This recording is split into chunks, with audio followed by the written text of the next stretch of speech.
Hey, in today's video, we're going to be covering something really fundamental, but yet a lot of golfers get it wrong, and it's costing them distance and accuracy. I'll give you a hint. It has to do with the grip. So if you want to become a better golfer, get better at your fundamentals, then stay tuned.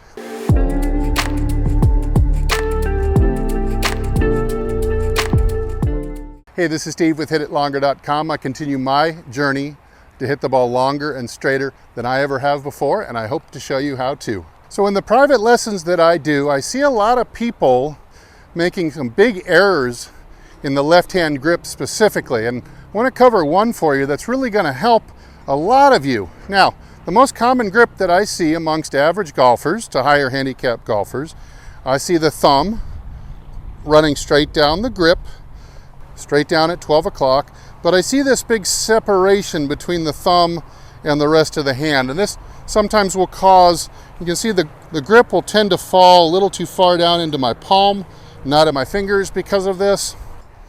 It also essentially, see, since if I open up my hand here, my hand is actually a little bit underneath. It's not on the side of the grip, it's actually a little bit underneath. So even though your thumb looks, I guess, reasonable at 12 o'clock, which is still in a kind of a Hogan weak position, the rest of your hand is actually underneath in an extremely weak position. This would really cause you to have an open club face throughout the swing.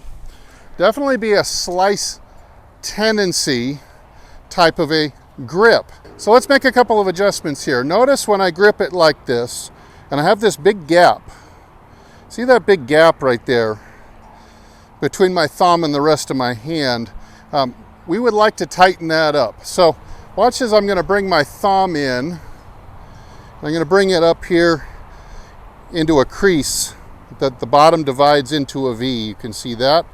Curl my fingers around. Now, from here, I'm going to have them kind of mesh together. The thumb, bring the rest of the hand over to where it meets its thumb. Now, here is at least a better weak grip. If you're going to have a weak grip, there's a 12 o'clock thumb, but at least we have this crease here. Now, I'd prefer if you moved everything now by pronating the forearm over, you're going to take this over to 1 o'clock. But again, a 1 o'clock thumb with this tight crease. You're going to practice pinching your thumb against the side of your hand like this. Put it on the grip like that. So I've got my thumb about 1 hour to the right of this little mark here. And I've got this crease that divides into a V. Now the crease is going to point maybe just inside my shoulder now. My right shoulder, if you draw a line straight up from here like that. Now when you do this, the club is more naturally going to fall into the fingers, the base of the fingers, with the thumb in a much better supporting role to really push and unlock the club, uncock the wrists, and get a lot more speed. But I think also what's going to happen compared to this grip, I think you're going to have a lot better control of the club face. First of all, by not having the club face super open during the swing, which would mean you'd have to do something to try to close it to keep from slicing it. You don't need to. So we want to get that club going back a little bit more square to the arc rather than with this grip. You can see how much it'll spin open with that grip, and we're kind of playing from behind right from the beginning of the swing. So real important. You can start by practicing at home without a club, just pinching your hand, thumb against the side of the hand to form a crease, just like that. Then you can practice curling your fingers. Now you've got your grip unit essentially. You're going to slip it on the club. And what you want to do here, once you have this mold, pretend you're shaking hands but with your thumb attached. Now turn your forearm over about 30 degrees like this. Just slide it onto the club like that, and you'll have a really outstanding grip here. So now I feel like I've got it more in the fingers. I feel like I've got a more strategically placed thumb. Club's going to go back more square through the entire swing. And I really feel like I've got a greater sensation in my fingers of where the club head and the club face are.